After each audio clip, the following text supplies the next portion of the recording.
안녕하세요. 부동산 분석 전문가 황민구입니다. 반갑습니다.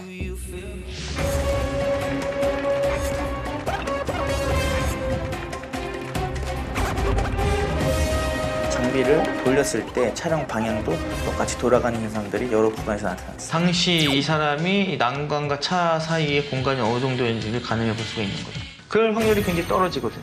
근데 이런 걸 소견서를 쓰는 거죠. 정확하게 어떤 일을 하시는 겁니까?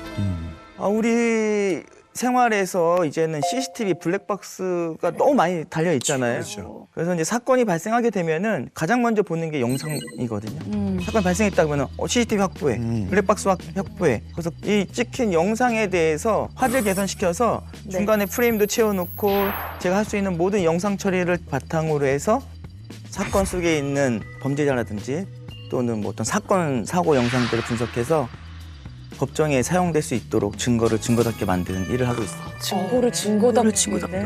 와. 네, 안 그래도 직업병 중에 하나가 저는 사람 말을 거의 안 믿어요. 실제로 이런 경우도 있어요. 두 사람이 시비에 붙어가지고 어떤 사람을 폭행을 했어요.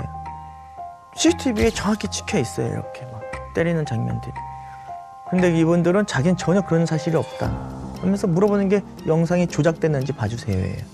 근데 분석을 했는데 조작이 안 됐어요. 근데 이분들은 갑자기 펑펑 울어요. 얘기하면서도 눈물이 흘러요. 그러니까 그 사람 기억 속에는 그냥 이게 다 바뀌어 있는 거예요. 한 사람만 바뀌는 게 아니고 다른 사람과 같이 있는 사람도 얘기를 하면서 기억이 계속 바뀌는 거예요. 아, 연기가 아니고 진짜로? 사람이 가지고 있는 기억 자체가 자기 유리한 쪽으로 해석하기 때문에 그거를 의뢰인들과 상담을 무수히 많이 하면서 느꼈어요. 그 기억의 무서움을 제가 알고 나서부터 영상만이 제가 봤을 때는 진실한 사실을 목격한 증인이다. 어머.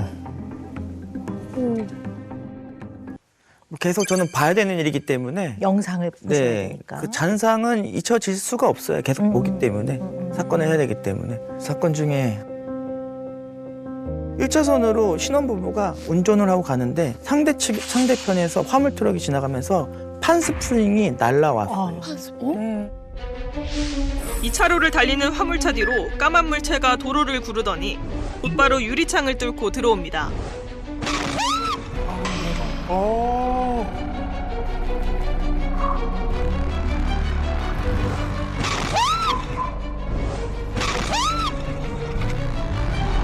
그걸 보니까 야 이거 1차선 달리면 위험하겠다. 제 고속도로 같이 타면은 잠을 잘 못 자요. 그리고 와이프한테도 절대 1차선 달리지 마. 위험해. 그래서 그런 게 저한테는 좀 스트레스고 고소공포증이 없었는데 이 일을 하면서 생겼어요. 계곡에서 수영을 못하는 남편을 물에 빠뜨려 사망하게 한 혐의 등으로 기소된 이은혜와 공범 조연수. 윤 씨가 숨진 당일 밤 영상이 편집되는 적이 추가로 발견됐습니다.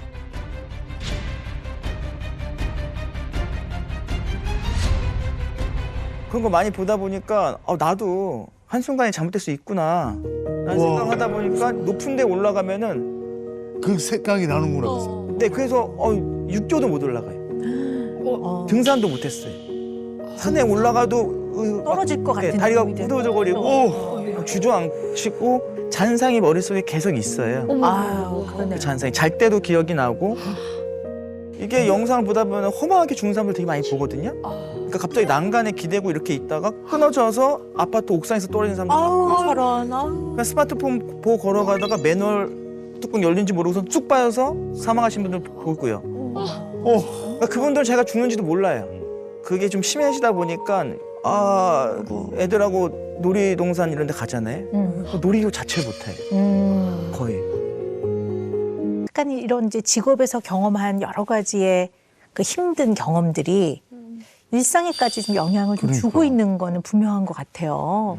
이게 트라우마 때문에 일상생활에까지 좀 어려움이 생겼다고도 볼 수 있거든요. 근데 사실 트라우마는 그 정신과적으로도 굉장히 높은 수준의 그 네네. 위험도를 나타내는 그렇죠. 거잖아요. 네, 뭐 인종, 국가, 성별과 무관하게 엄청난 큰 일을 겪고 난 이후에 심리적인 굉장한 상처, 재해를 입는 거를 트라우마라고 하는데요. 이태원 참사 같은 거 직접 경험했다든가 아니면 뭐 쓰나미로 다 뭐 가족이 다 밀려가는 걸 봤다든가 아니면 이제 전쟁에 막 다 다치고 이런 거를 직접 경험을 하거나 인질로 잡혀가거나 이제 이런 것들이 다 트라우마인데요.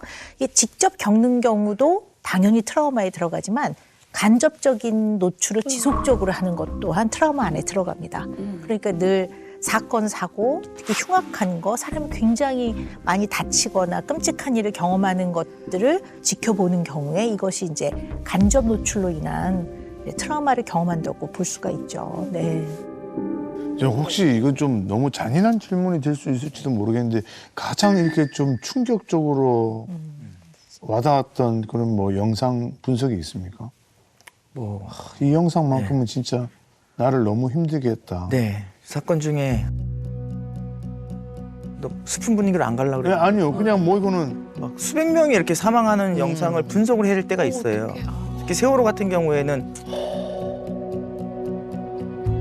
애들이 해맞게 핸드폰을 웃으면서 노래 부르고 하는 장면이 있다가 갑자기 이제 침수돼서 시신으로 나오는 장면들을 분석을 해야 되거든요. 근데 그걸 봐야 돼요.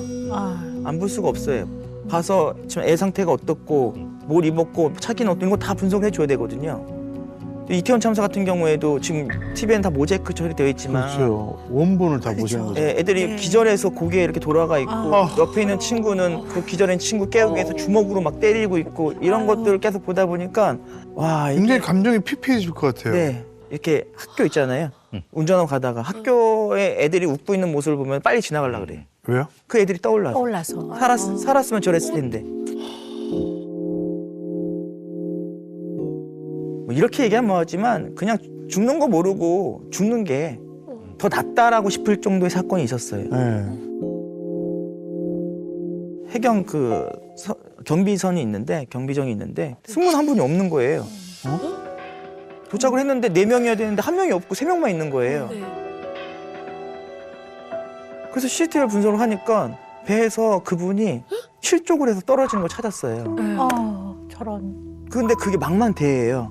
배는 계속 가고. 근데 그분은 계속 허우적거리면서 배 쪽으로 오잖아요. 그게 영상이 영상에 다 찍었어요. 네. 근데 그걸 보니까 야 진짜 한순간에 가는 게 차라리 나을 수도 있겠다. 이분은 살기 위해서 배 쪽으로 계속 헤엄쳤을 거 아니에요. 못 찾았어요 결국에는. 근데 제가 해드릴 수 있는 거는 이 사람이 실족된 게 맞다라고 하면서 사망 처리됐고 순직 처리가 됐거든요. 그래서 굉장히 제가 그거는 영상이 아직도 잊혀지지 않아요. 얼마나 힘들었을까. 망망대해에서 어디로 갈지도 모르고. 그러니까 배는 얼마나 떠내려가고 심 빠질 때까지 헤엄치다가 돌아가셨을 거 아니에요. 그러니까 지금 호전이 같은 경우는 늘 이제 일상에서도 언제나 사고가 일어나지 않게 하기 위해서 네. 위험하지 않기 위해서 굉장히 조심을 하고 계시는 거잖아요. 신경을 바짝 곤두세우시는 네. 거고 혈압재면 혈압도 높으실 것 같아요. 혈압은 늘 높아요. 그렇죠. 진짜. 그러실 것 같아요. 이게 어떻게 보면 아드레날린이 확 올라가 있는 상태거든요. 퇴근 이후의 삶도 네. 굉장히 바짝 신경을 쓰고 있어야 되는 거잖아요. 그래서 사고가 생기거나 위험이 생길까 봐. 그런 게 참 걱정도 돼요. 안 사실은. 그래도 요즘에 퇴근하면 너무 피곤해요. 나이가 들어서 그런 건지 이게 계속 보다 보니까 이렇게 된 건지 모르겠는데 집에 가면은 되게 무기력해지고 그냥 계속 처져요. 네네. 그리고 그냥 제가 이 스트레스 푸는 방법이 뭐냐면 아무것도 안 하고 그냥 자요. 네네. 계속 자는 게 제일 안 보니까. 네. 그냥 네. 잠을 자게 되면 과도하게 각성된 이 뇌 활동을 진정시키니까 그런 게 유일하게 과각성돼 있는 걸 낮추는 방법이신 것 같아요. 그래서 우리 황 소장님은 이제 그 생각을 안 하는 지금 현재 쓰시는 유일한 방법이 잠을 자는 거. 잠자는 거랑 최근에 제가 제주도에 집을 하나 샀어요, 예쁘게. 네. 힘들 때마다 글로 도망가요. 네. 가서 거기는 그냥 정원이 있고 집밖에 없기 때문에 볼 게 없어요. 네, 네. 거기서 일을 또 잔디 밀고 하면은 잡념이 다 없어지고 네. 그러니까 뭔가 뭐랄까 본인만의 그런 생산적인 일이 아니고 약간 노동. 노동하면 그런 게 아무것도 생각 안 해요. 그래서 뭐 어쨌든 보는 거니까 보는 것만 없어지면은 딱 좋아요. 그래서 자는 거를 주로 하고 말씀하신 것처럼 혈압도 높은 게 그런 이유가 있었던 것 같아요. 그래서 직업으로 인해서 경험하시는 트라우마로 인해 일상생활에 영향이 좀 있다고 보는 게 맞고요. 이 트라우마를 잘 다루어내지 못하면 굉장히 과민해진다든가 또는 뭐 우울증이 오기도 하고. 두 분 말씀처럼 사실 정말 이렇게 트라우마를 겪었다라고 생각이 들 만큼 저희가 봤을 때 정말 너무 힘든 일인 것 같은데 그래도 두 분 일 속에서 또 뿌듯함도 있으셨을 것 같아요. 전 재판에 많이 참여를 해요. 법원에서도 사건을 보내오기도 하고 검찰이나 변호사 쪽에서 사건을 받은 경우도 많이 있거든요. 근데 가장 뿌듯할 때가 억울한 사람 무죄 받아주는 거예요. 누명 쓴 사람. 최근 사건인데 한 남학생이 학원 엘리베이터를 탔는데 앞에 고등학생, 여학생이 있었고 뒤에는 중학생 정도 되는 남자애가 있었어요. 근데 남자의 부모님이 저를 찾아왔어요. 애가 지금 성추행으로 입건이 돼서 조사를 받고 있다. 근데 지금 1심에서도 졌고 이제 마지막으로 이제 2심 해보려고 그러는데 너무 억울하다. 그래서 그 증거 영상들을 보고 사건 기록을 보니까 그 증거가 뭐냐면은 여자의 엉덩이에 남자의 팔 쪽에서 검은색 피사체가 식별이 됐어요. 수사기관에서도 야, 얘 남자애가 소년 너 엉덩이 만졌네. 만졌다라고 다 간 거예요. 그래서 심지어는 이걸 본 아버지는 아들을 욕했어요. 야, 명확하게 있는데 이 자식이 거짓말하면서 나쁜 짓 했네. 나쁜 짓 했네 하고서 불화가 생긴 거예요. 근데 어머니가 대단하신 게 그래도 끝까지 아들을 믿어보고 싶다. 그래서 어차피 다 증거였지만 사건을 가져왔어요. 그래서 화재 개선시키고 영상 분석을 하니 보니까 엉덩이에 있는 건 손이 아니고 여학생 가방에 달린 그 장식 키링. 자기 가방. 네. 여학생. 그게 엉덩이에 있는 거예요. 화재 개선 시켜 보니까 그러니까 애 손이 아니었던 거예요. 그래서 이거를 밝혀서 감정서 써드리니까 집안이 난리가 난 거예요. 그 아버지도 미안하다고 아들한테 내가 널 의심했다고 진실을 밝혀줬고 아버지가 아들과의 관계가 더 좋아졌다. 그래서 너무 고맙다 그래가지고 저도 가족애가 이렇게 또 화목하게 된 것 같아요. 영상 네. 분석도. 이 힘든 일을 하시면서도 두 분이 하시는 일이 얼마나 가치 있는 일이라는 걸 스스로 잘 알고 계시는 것 같아요. 네. 그런데 여기서 오는 그 힘듦은 이루 말할 수가 없을 거예요. 이거는 예외가 없어요. 누구라도 여기 있는 모두가 다 그 일을 겪는다면 다 똑같아요. 다만 누가 더 트라우마로 인한 회복력이 높으냐의 차이인데 근데 이 회복력은 모든 사람이 다 같지 않거든요. 그러니까 이런 부분에 대해서 가까운 사람들하고 좀 힘든 이야기들을 좀 나누고 이걸 갖고 좀 소통을 하고 하는 거 굉장히 중요하다고 봐요. 그래서 우리 황 소장님은 어떻게 해서 정서적 안정을 찾나 봤거든요. 봤더니 가족이 너무 중요한 분이시더라고요. 가족들과의 관계에서 굉장히 친밀감을 느끼고 유대감을 단단하게 맺으면서 굉장히 안정감을 찾으시더라고요. 네.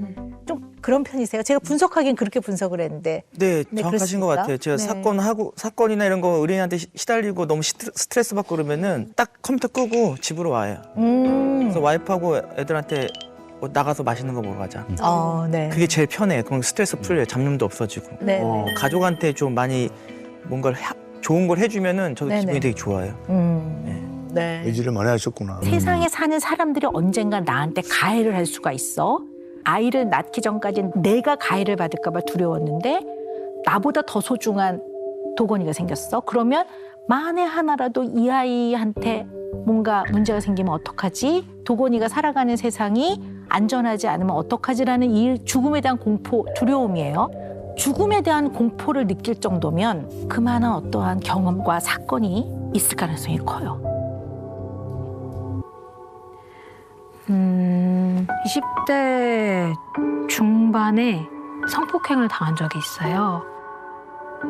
객원 보컬로 활동하고 이제 솔로 앨범을 준비 중에 일어난 일이라 제 삶의 모든 것들이 좀 송두리째 없어질 것 같다는 생각이 있었던 것 같아요. 이 이야기를 하시는 게 얼마나 큰 용기가 필요했을까 하는 생각이 들어요.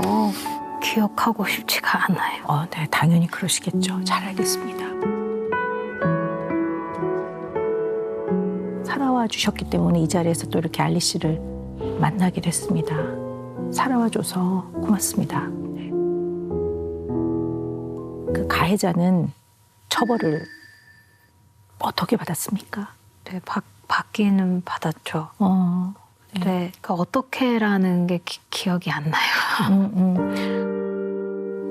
그냥 잘 살았으면 좋겠어요. 그냥 잘 살았으면 좋겠어요. 가해자가.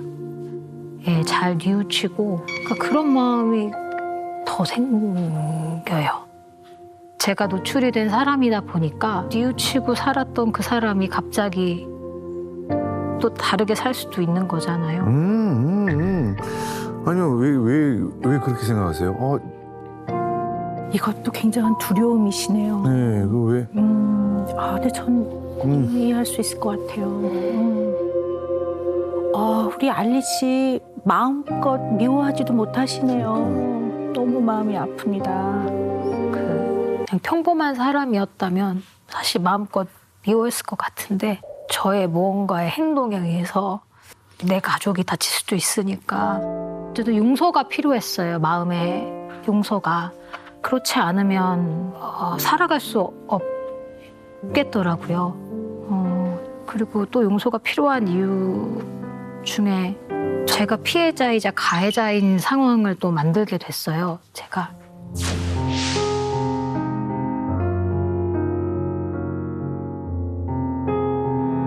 저와 같은 아픔을 노래를 들으면서 위로받았으면 좋겠다라는 마음으로 음악을 만들었는데 제목에 있어서 너무 잘못된 제가 판단을 했어요. 저는 그걸 평생 제가 속죄하면서 살아야 된다고 생각해요. 본인의 그 가장 가슴 아프고 드러내기 어려운 그거를 드러내서 이득을 얻고자 하는 사람이 어디 있겠습니까? 물론 중간 단계에서 더 조금 치밀하게 살폈어야 되는 부분은 있을지 몰라도 그래도 그들에게 같은 아픔을 겪었던 사람으로서 도움이 되고자 했던 마음에서 시작한 거니까 알리 씨의 또 삶이 너무 매몰되지 않았으면 하는 게 또 저 개인적인 바람이긴 합니다. 그래도 좀 우리 알리 씨의 어려움을 좀 우리가 좀 정리를 해봐야 될 것 같아요. PTSD 증상이라고 보는 게 맞을 것 같습니다. 그 트라우마 이렇게 돼 있죠? 이 트라우마는 전쟁, 그 다음에 엄청난 자연재해, 엄청난 사고, 성폭행, 가정폭력, 아동학대 이런 것들을 트라우마라고 합니다. 이 트라우마가 있는 분들이요. 상황이나 사건이 연관되는 것들을 떠올리기만 해도 너무나 고통스럽기 때문에 그리고 그게 막 생생하게 느껴지기 때문에 결국 이것에 대한 고통을 줄이기 위해서 지나치게 에너지 소모를 하게 되고 그다음에 이걸 피하고 싶어지는 거죠. 그래서 그 일 이후에 기억이 잘 안 나실 거예요. 감각이 무딘데 어떤 거는 바람이 싹 스쳐 지나갈 때 바람이 아프게 느껴진다든가 차갑게 느껴진다든가 네. 이런 것들도 아마 있으실 거예요. 네, 맞아요. 그리고 우울이나 공황장애라든가 또는 환청이 들리기도 하고 감각 이상이 생기기도 하고 지각의 이상이 생기기도 하고 아까 막 땅땅 때리는 것 같은 그런 느낌이 들기도 하고 그래서 이런 모든 것들을 종합을 해봤을 때 우리 알리 씨는 현재도 PTSD가 진행하고 있다고 진행형이라고 봐요. 끝난 게 아니라고 봅니다. 증상이 있으면 이제 약물 치료 도움이 많이 됩니다. 근데 그거는 마음이 약해서 드시라는 게 아니라 인간은 세포로 구성되어 있는 존재이고 또 우리가 물론 마음이 중요하지만 마음을 어떻게 먹느냐에 따라 중요한 건 맞습니다. 그러나 그 마음마저도 생물학적인 구성이 아주 많습니다. 그렇다면 필요한 건 약을 드셔야 합니다.